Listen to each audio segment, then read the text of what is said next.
Most people believe emotional strength means never feeling anything. That is the first lie they told you. Real emotional strength is not the absence of feeling. It is the absence of surrender. You feel everything. You just stop letting it drive. Right now, somewhere in your life, something small is stealing your peace. A text that went unanswered for too long. A comment someone made 3 days ago that is still living rent-free in your head. A situation that has nothing to do with you that somehow became your entire mood. You're not weak because this happens. You are untrained. And training is exactly what this is.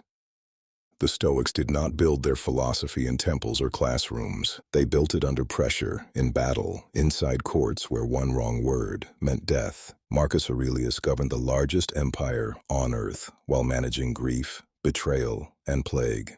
He did not transcend his emotions. He governed them. That is the difference between most people and those who command their own lives. Not what they feel, but who holds the wheel when feeling strikes. This is not a motivational video. There are no shortcuts here. What follows is a set of principles built through friction. Apply them or do not. But if you do, the way you move through the world will never be the same. Before we go further, take 1 second, go to the comments right now and write, "I hold the wheel." That is not a ritual.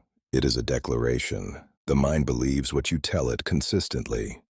Start now. Before we continue, this is where most people quit. If you're still here, you're different. Subscribe to this channel, not for motivation, but for mental tools you can actually use. In a world of noise, we offer direction. In a world of distraction, we build discipline. Hit that subscribe button now. Let's continue. Principle 1. The interval is your territory. Between the moment something hits you and the moment you respond, there is a space. Most people treat that space like an emergency exit, something to escape as fast as possible. The trained mind treats it like a command center. You do not have to respond immediately. You are not a machine triggered by input. Epictetus wrote that we suffer not from events, but from our judgments about events. The judgment lives in that gap. Slow it down. The person who pauses before reacting is not indecisive. They are dangerous in the best sense because their next move is chosen, not spat out. Principle 2. Your face is not a confession booth. Every emotion you broadcast becomes a map for everyone around you. They learn your triggers. They learn your pressure points. And some of them, consciously or not, will use that map. This is not paranoia. This is observation.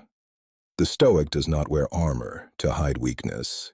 He wears stillness to protect his inner world. You are allowed to feel anger, frustration, hurt. What you are not required to do is perform it for an audience. Process inside. Remain neutral outside. When no one can read your emotional temperature, no one can regulate it for you. Principle 3. Confidence does not explain itself. The man who needs to justify every decision is advertising his insecurity. Notice this in yourself. When someone challenges your choice, what is your first instinct? To defend, elaborate, prove. That instinct is fear dressed in logic. Seneca wrote that the wise man needs neither praise nor vindication. He acts according to reason, not according to the room's approval. A short answer delivered with calm carries more weight than a paragraph built on anxiety. Silence after a firm statement is not awkwardness. It is authority. Principle 4. You are the observer, not the performer. Most emotional exhaustion doesn't come from real threats. It comes from adopting every drama that passes in front of you as your own. Someone is upset, you absorb it. Someone creates tension, you carry it home. The Stoic watches without merging. Like a general studying a battlefield from a ridge, not standing in the middle of the fire. You can see a provocation clearly without accepting it as an invitation. You can recognize someone's pain without dissolving into it. Observation without absorption is not coldness, it is precision. Principle 5. Strategic silence hits harder than most words. Not every fire deserves your oxygen. Some provocations exist precisely to pull you out of your center. The moment you respond defensively, you have confirmed that the attack landed. The moment you stay silent, you reveal something more unsettling to your adversary, that their words have no claim over you. Marcus Aurelius practiced this constantly. He chose where to spend his reaction. He knew that energy given to small provocations is energy stolen from real purpose. Your silence is not retreat.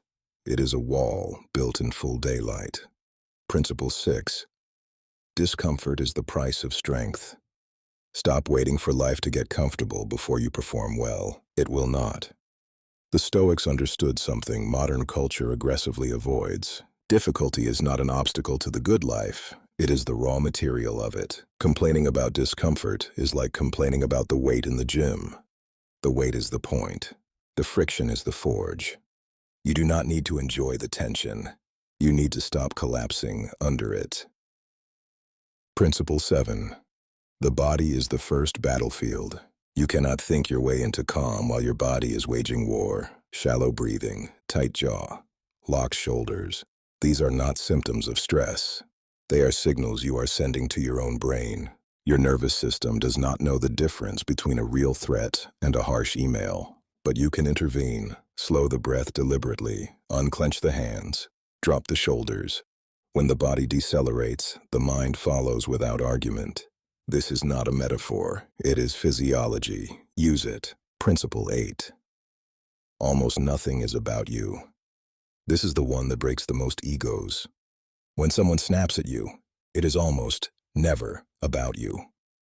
When someone is cold, distant, difficult, they are broadcasting their own interior chaos. You just happen to be in range. Taking this personally is like standing in the rain and blaming the clouds for targeting you specifically.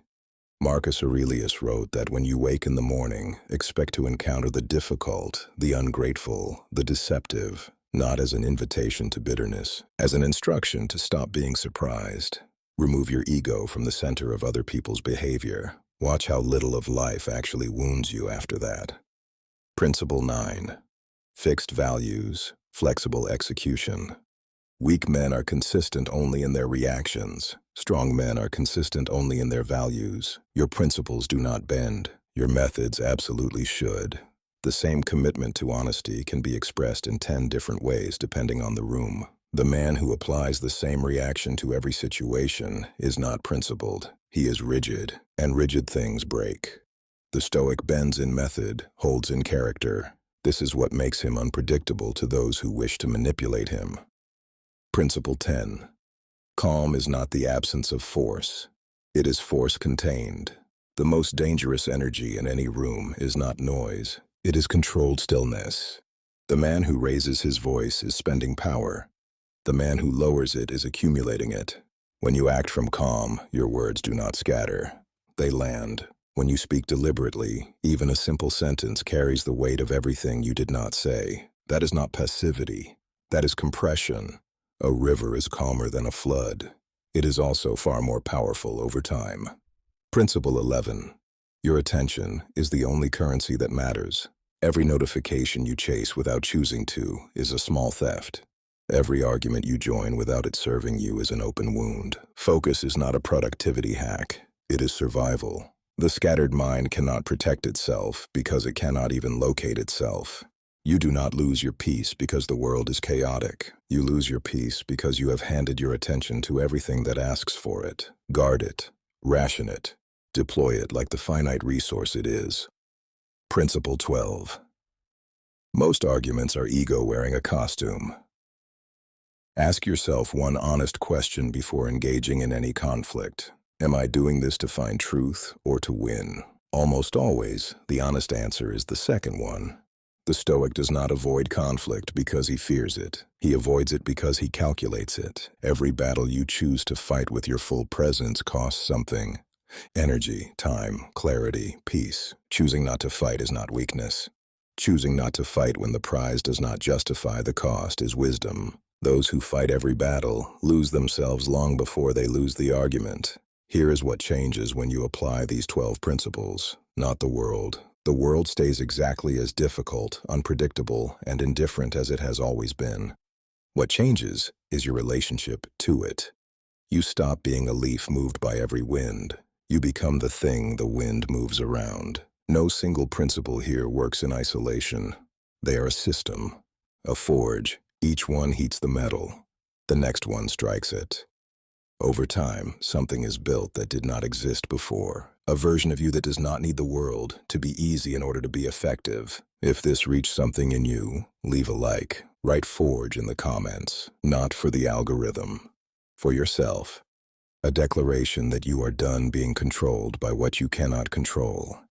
Share this with one person who needs to hear it. Subscribe to Silent Forge. This is where the work happens, not the applause, not the shortcuts. The work. Those who govern themselves never need to govern the world, because they already hold the only territory that matters.